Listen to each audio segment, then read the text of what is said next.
Structures of DES.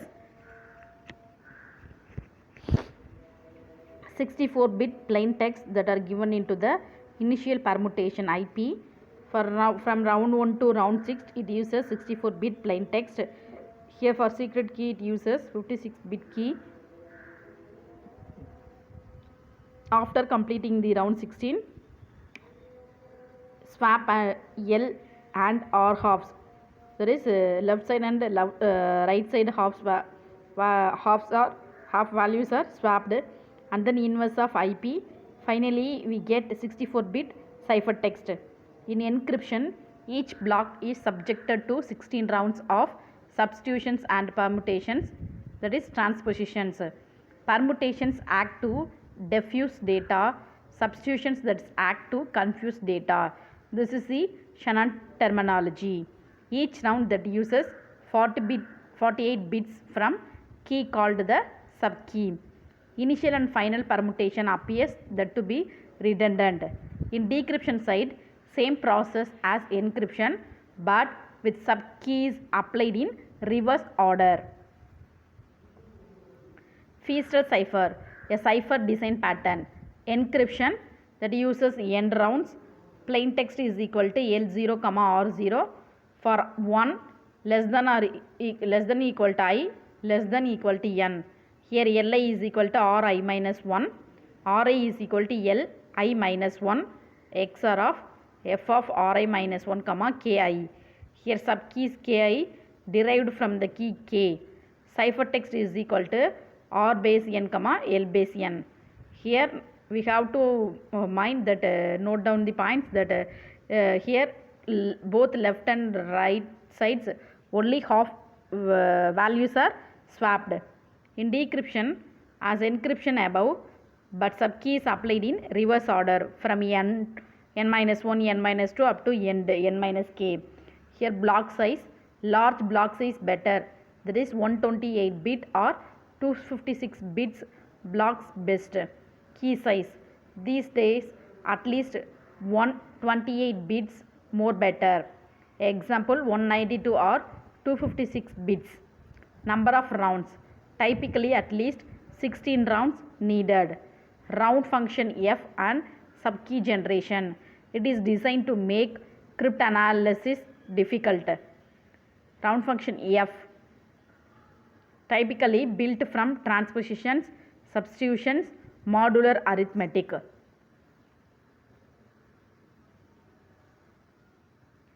Feaster cipher for 3 rounds. For the plain text L0, left side, right side R0. Here L1 is equal to R0. Here R1 is equal to L0. XOR of function of R0 comma K1. Here L2 is equal to R2.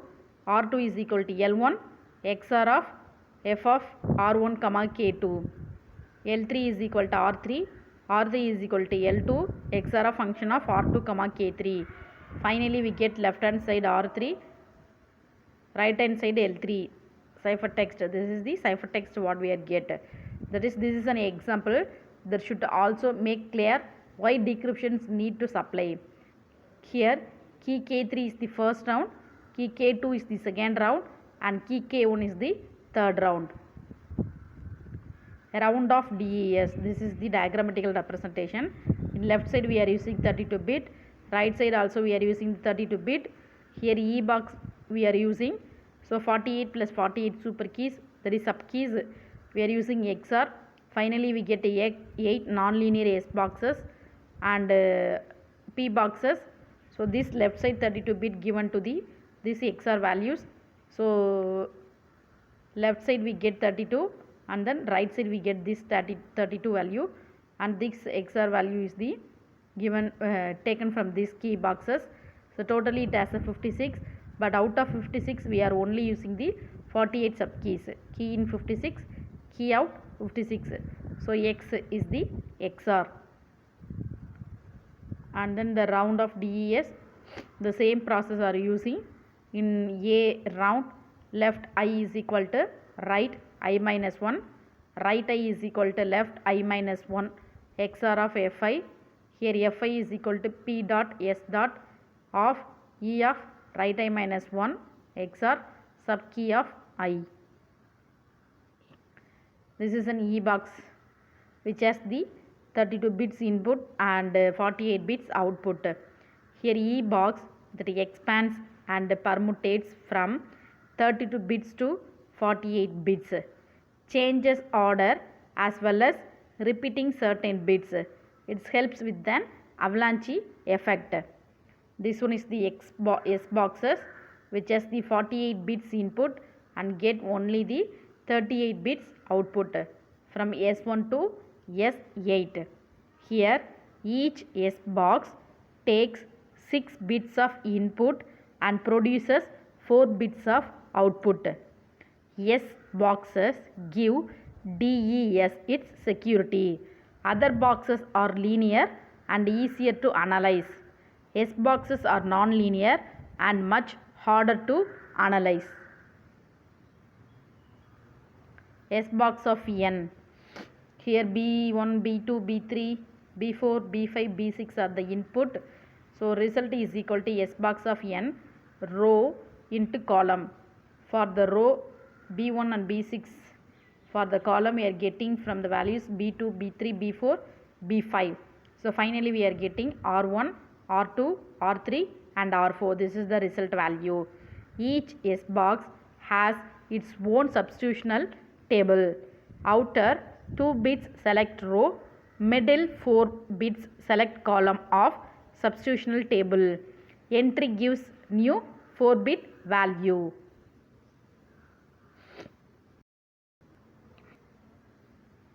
P box which gives 32 bits input and produces 32 bits output. P box is just a mathematical permutation.